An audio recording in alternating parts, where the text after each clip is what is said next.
तो चलिए स्टूडेंट्स हम आगे चलते हैं और आपको बताते हैं कि इंटरनेट प्रोटोकॉल यानी कि आईपी एड्रेस जो आपके होते हैं इंटरनेट में हम लोग यूज़ करते हैं वो क्या होते हैं उनको भी फटाफट समझ लेते हैं। तो इंटरनेट से जुड़े किसी भी नेटवर्क जो आपके होते हैं उसमें इंटरनेट जो पैकेट होस्ट होते हैं यानी कि कंप्यूटर से दूसरा कंप्यूटर, जब मान लीजिए आपका एक कंप्यूटर ये लगा हुआ है और एक कंप्यूटर ये लगा हुआ है, तो इनके बीच में कनेक्टिविटी किस प्रकार से हो रही है, आईपी एड्रेस के माध्यम से हो रही है। बाकी इनकी कनेक्टिविटी किसी भी रूप में हो सकती है, हो सकता है वो लैन के रूप में कनेक्टिविटी हो, वैन के रूप में कनेक्टिविटी हो, वो अलग चीजें हैं। वो राउटर से कनेक्ट हो या फिर वो स्विच से कनेक्ट हो या वो हब से कनेक्ट हो, ये तमाम चीजें हैं। या फिर वो रिंग यानी कि फिर अब उसमें टोपोलॉजी भी आ जाती है, यानी कि वो रिंग बेस्ड से कनेक्शन है, मैश की तरह ट्री, बस वो अलग चीज है। ठीक है, लेकिन बेसिक जो कनेक्टिविटी हम करते हैं किसी भी लैन माध्यम से अगर आप देखें तो आईपी एड्रेस उसमें मोस्ट होता है। ठीक है, तो हर एक डिवाइस की अपनी आईपी एड्रेस होती है। जब वो कनेक्ट हो जाता है वो किसी प्रकार से हो सकती है 192.168.1.1, तो हर एक डिवाइस की आईपी एड्रेस होगी। ठीक है, तभी वो इंटरलिंक्ड होगा और वो एक तरह से प्रोटोकॉल के रूप में ट्रेस किया जा सकता है कि हाँ ये आईपी एड्रेस का सिस्टम यहाँ पे वर्क कर रहा है। अगर आप गूगल की आईपी एड्रेस जानना चाहते हैं तो आप टाइप करेंगे यहाँ पे जाके गूगल आईपी एड्रेस, तो आपको देखिए गूगल की आईपी एड्रेस मिल जाएगी जो आपकी इंडिया में चल रही होगी। तो अभी मैं आपको दिखा देता हूँ। देखिए जैसे हमने डाला गूगल आईपी एड्रेस, तो गूगल की आईपी एड्रेस देखिए यहाँ पे क्या शो हो रही है। यहाँ पे अलग अलग तरह से आपको आईपी एड्रेस उसकी देखने को मिल जाएगी। ठीक है, तो आप यहाँ पे जाकर सर्च कर सकते हैं अपनी आईपी एड्रेस। अगर आपको चेक करनी है तो फिर आपको नेटवर्क सेंटर में जाना पड़ेगा, यहाँ पे जाके आप अपनी आईपी एड्रेस को चेक कर सकते हैं अगर आपने कनेक्शन लिया होगा। ठीक है, तो यहाँ से आप चेक कर सकते हैं। तो तमाम तरह के ऑप्शन आपको अवेलेबल होते हैं। ठीक है, तो इंटरनेट के कार्य में प्रयुक्त होने वाले अनगिनत प्रोटोकॉल में इंटरनेट प्रोटोकॉल सर्वाधिक प्रयुक्त होने वाला प्रोटोकॉल है जो मुख्य रूप से नेटवर्किंग, पैकेट और राउटिंग के प्रयोग में लिया जाता है। ठीक है, इसमें आपके 4 एड्रेस आपके होते हैं जो कि मैंने आपको बताया। 4 एड्रेस किस प्रकार से हैं, वैसे कि 192.168.1.1 यानी कि 4 एड्रेस आपको मिलेंगे। 1 2 3 4 आपको डालने होते हैं, जो कि एक पहला आईपी का वर्जन होता है। ठीक है, पैकेट होता है, आईपी का वर्जन, साइज होता है उसका। ठीक है, तो इस प्रकार से पूरा काम करता है।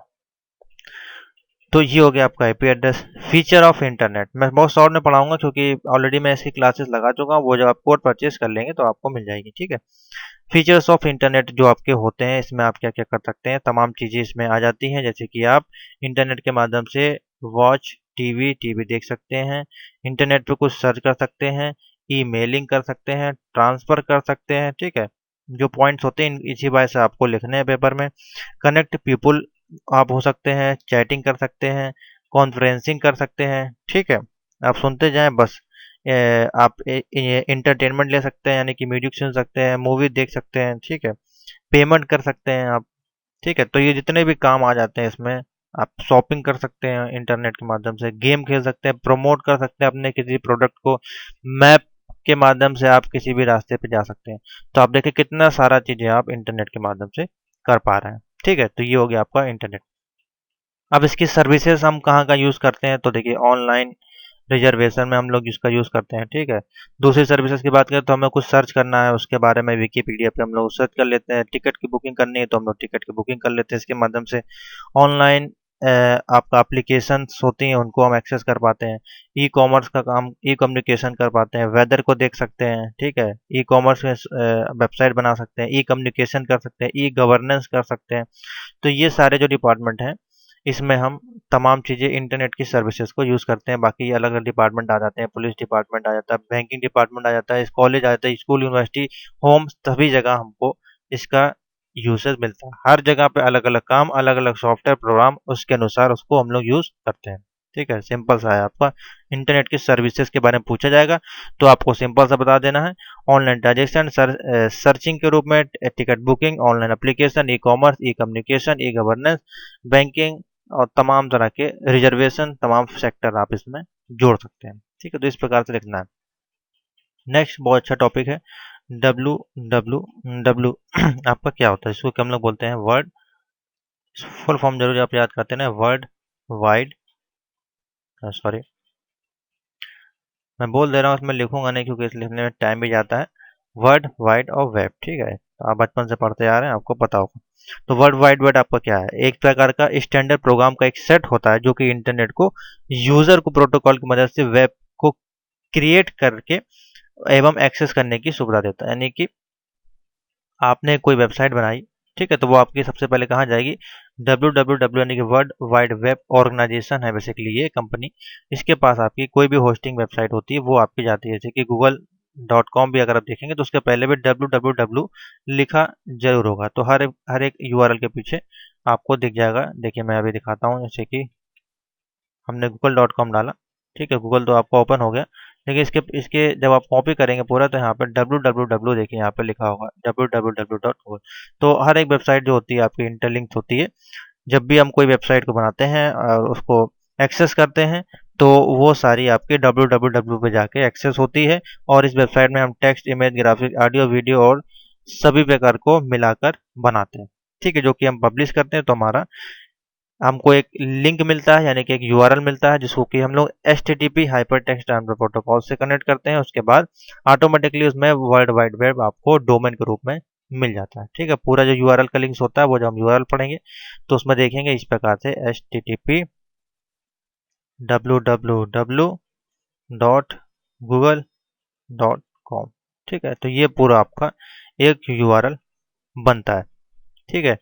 उसके बाद है वेब ब्राउजिंग के कुछ सॉफ्टवेयर्स होते हैं जो कि आपका किस प्रकार से काम करते हैं।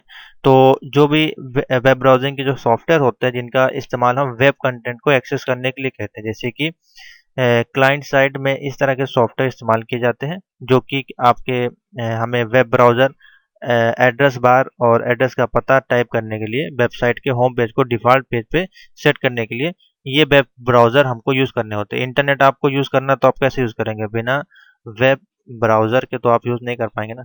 तो हमको एक वेब ब्राउज़र चाहिए होता है, उसके बाद हमको एक यूआरएल चाहिए होता है, एक डोमेन नेम चाहिए होता है जिस पे हम जाके वो जानकारी इकट्ठी कर सकते हैं, कलेक्ट कर सकें, ठीक है। तो सबसे ज़्यादा इंपॉर्टेंट है आपका इंटरनेट, उसके बाद आपका वेब ब्राउज़र, उसके बाद यूआरएल www, ये सारी चीज़ें इसमें आ जाती हैं।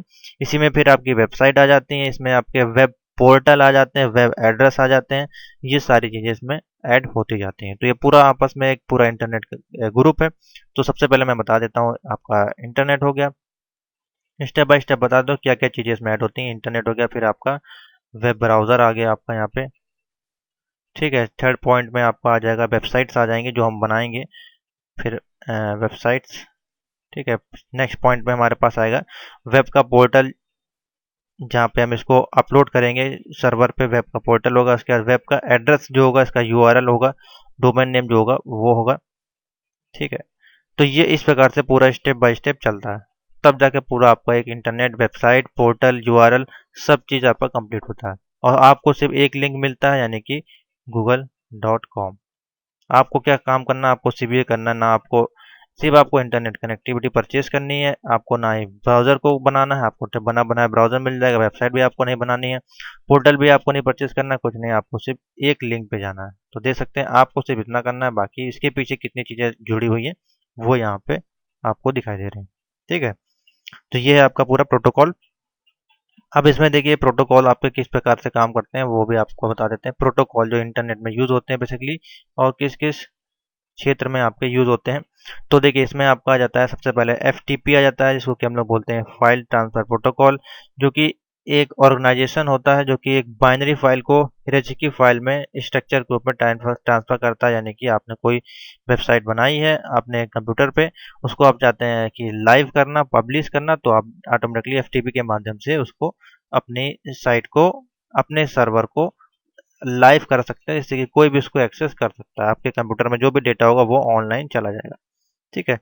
उसी प्रकार से एचटीटीपी है, मेलिंग है, न्यूज़ है, तो ये सारा चीज़ आप इसमें कर सकते हैं।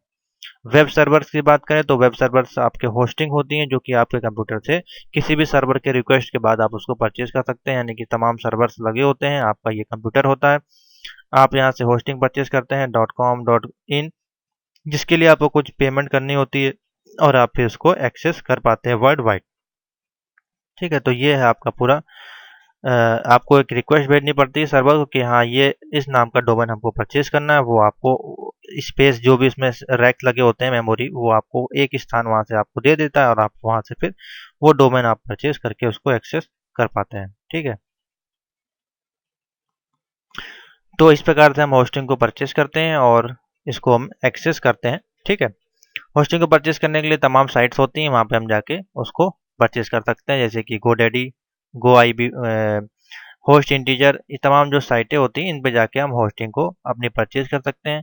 अगर आप सिर्फ डोमेन परचेज करना चाहते हो तो यहाँ से आप सिर्फ डोमेन परचेज कर सकते हैं, होस्टिंग आप फ्री वाली ले सकते हैं, तमाम ऑप्शन आपके मार्केट में अवेलेबल है। ठीक है, इसी प्रकार से यूआरएल आपका क्या है, तो इसको हम लोग बोलते हैं यूनिफॉर्म रिसोर्स लोकेटर, यूआरएल। इसका फुल फॉर्म जितने भी मैं बताऊंगा इसमें मोस्ट इंपॉर्टेंट है, आपको पता होना चाहिए। ठीक है, तो यूआरएल एक वेब पेज का एक यूनिक एड्रेस होता है। हर एक यूआरएल आपका डिफरेंट होगा। अगर आपने कोई यूआरएल एक परचेज कर लिया है तो आप दोबारा उसको परचेज नहीं कर पाएंगे ऑल वर्ल्ड में। ठीक है, जैसे कि google.com आपने परचेज कर लिया है, तो अगर और कोई इसको परचेज करने की कोशिश करेगा, मतलब इसका नाम जो है आप सर्वर पे परचेज करने की कोशिश करेगा, तो वो आपको वो लोकेशन नहीं मिलेगी। ठीक है, ऐसा नहीं है कि आपने परचेज कर लिया और आपके फ्रेंड ने भी उसको परचेज कर लिया तो दोनों लोग एक ही एड्रेस को यूज़ कर रहे हैं, ऐसा नहीं होता है। क्योंकि जब आपने परचेज किया तो इसकी एक आईपी एड्रेस जनरेट होगी, वो आईपी एड्रेस आप सिर्फ इस यूआरएल की कहलाएगी। आप कोई दूसरा परचेज करेगा तो नाम उसको चेंज करना पड़ेगा। जैसे यहाँ पे .com है तो .in उसको परचेज करना पड़ेगा, उसकी आईपी एड्रेस पे उसको